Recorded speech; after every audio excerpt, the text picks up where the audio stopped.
Chers internautes, bonsoir.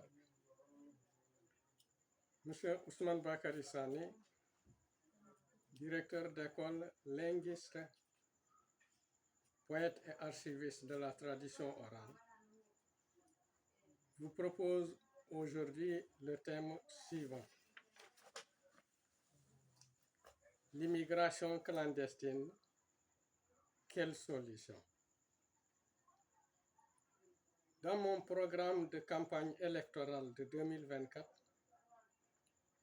en tant que candidat virtuel à la magistrature suprême de notre pays, j'avais émis de nombreuses propositions concernant les modes de résolution de l'immigration clandestine.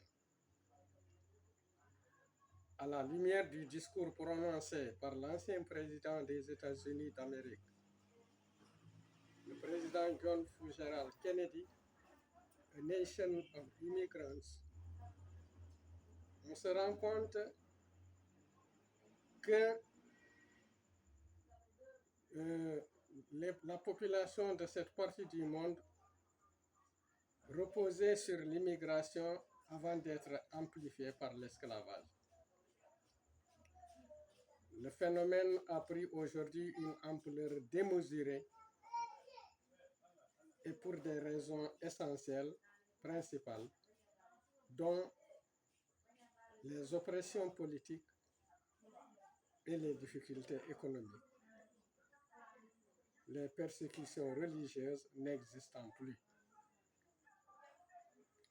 Entreprise depuis 1607, l'immigration clandestine est vieille de plus de 416 ans et a engagé la responsabilité de tous. D'abord de l'Occident. Quand vous invoquez sans cesse notre pauvreté, notre insécurité sociale et alimentaire, l'absence totale des droits de l'homme dans nos États, vous étiez en train de légitimer l'immigration clandestine de nos jeunes. Ce n'est pas une manière amicale de résoudre le phénomène avec les anciennes colonies. À moins que vous ayez en tête l'idée de nous sanctionner parce que nous avons demandé à être indépendants. C'est pourquoi, pour ma part, l'immigration de nos jeunes pose le problème de manque de souveraineté et de remise en question des indépendances, et cela m'attriste et me choque très profondément. Ensuite, il y a les gouvernements du tiers-monde qui doivent prendre la précaution de régler les points suivants en faveur des jeunes. Régler le manque d'opportunités pour s'épanouir, l'absence parfois de vision claire et appropriée des politiques de jeunesse, l'absence de règlement progressif du chômage. Ensuite vient l'Union africaine, les organisations régionales et sous-régionales, qui devraient mettre en place des mécanismes pour que cela ne soit plus une immigration clandestine, mais régularisée, encadrée et de manière bilatérale ou multilatérale.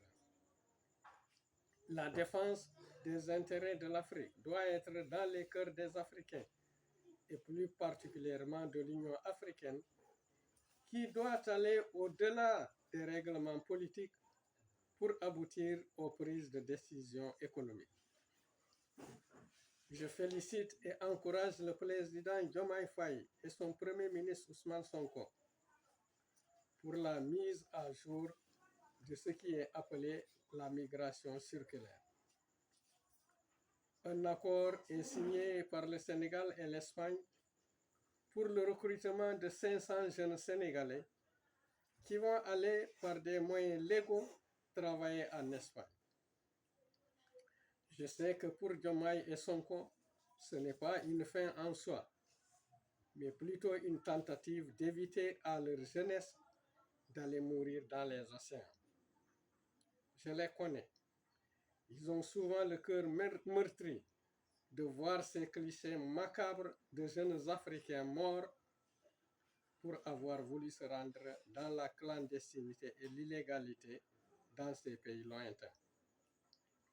Seulement, il faut réguler cette migration circulaire pour qu'elle ne soit pas seulement au bénéfice d'une région ou d'une couche sociale,